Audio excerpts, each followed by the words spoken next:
చిన్నపిల్లలు కావచ్చు, ఇక్కడ చిన్నపిల్లల డాక్టర్ ఉన్నారు, కంటి డాక్టర్ ఉన్నారు, పంటి డాక్టర్ ఉన్నారు, జనరల్ ఫిజిషియన్లు ఉన్నారు, మేడం ఉన్నారు. స్త్రీ సంబంధిత సమస్యలను చూస్తారు, గర్భిణీ స్త్రీల సమస్యలను చూస్తారు. కాబట్టి ప్రతి ఇంట్లో కూడా ఏదో ఒక చిన్న సమస్య ఉంటుంది. కానీ ఏముందిలే అని దాన్ని వాయిదా వేసింటారు. ఇంకోటి ఏంటంటే బయటకి చెప్పుకుంటే ఫలానా జబ్బు ఉందని నన్ను తక్కువ చూస్తారేమో అని కూడా ఒకటి ఉంటుంది.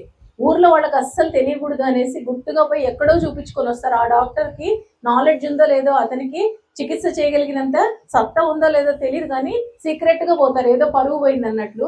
కానీ అది కరెక్ట్ కాదు. అందరూ కూడా ఫుల్ బాడీ చెకప్ అనేది చేయించుకోవడం చాలా మంచిది. అలాంటి అవకాశం మీకు ఇక్కడ ఫ్రీగా ఉచితంగా కలుగుతుంది. అంతేకాకుండా 7-8 వేల విలువైనటువంటి వైద్య పరీక్షలు, దాంతోపాటు మందులు కూడా ఉచితంగా ఇస్తున్నారు. కాబట్టి ఈ అవకాశాన్ని మీరు అందరూ కూడా వినియోగించుకోవాలి. ఇంకా ముఖ్యంగా అభినందించాల్సింది ఈ శ్రీరామ్ మల్టీ స్పెషాలిటీ హాస్పిటల్ని. ఎందుకంటే ఒక్క వైద్యం మీదనే కాకుండా చదువుకునేటువంటి పేద పిల్లలందరికీ కూడా నోట్బుక్లు ఇవ్వడం అనేది కూడా నిజంగా చాలా అభినందనీయం. నార్మల్గా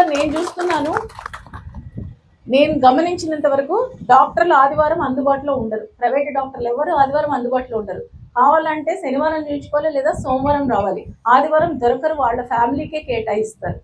కానీ నేను ఇందాక చెప్తుంటే విన్నాను, మొదటి ఆదివారం ఒక దగ్గర, రెండో ఆదివారం ఒక దగ్గర, ఫిక్స్డ్గా వీళ్ళు ప్రతి నెల ఆదివారాలంతా కూడా ఇట్లా ఉచిత వైద్య శిబిరాలు అనేది పెడుతున్నారు.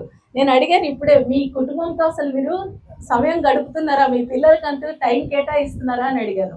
సో తమ ఫ్యామిలీని కూడా వదిలిపెట్టి ఈ ఊరు వాళ్ళనే తమ ఫ్యామిలీ అనుకునేసి ఇక్కడ వచ్చేసి ఈ మాదిరిగా ఉచిత వైద్య శిబిరాన్ని కండక్ట్ చేస్తున్నందుకు ముఖ్యంగా చేపల వంశీకృష్ణ గారిని, శాంతకుమారి గారిని అభినందిస్తున్నాను. అదేవిధంగా టీమ్ ఆఫ్ డాక్టర్స్ని కూడా ఆదివారం కదా నేను ఎందుకు రావాలి అని అనుకోకుండా వచ్చి ఇక్కడే కాదు ప్రతి దగ్గర ఆదివారాలు వీళ్ళు తమ ఆదివారాలని సాక్రిఫైస్ చేస్తున్నారు.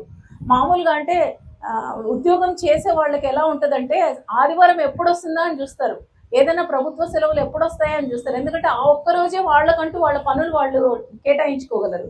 కానీ అలాంటి ఆదివారం కూడా వీళ్ళు త్యాగం చేసి ఇక్కడికి వచ్చారంటే నిజంగా you are doing selfless sacrifice అండి. I appreciate you.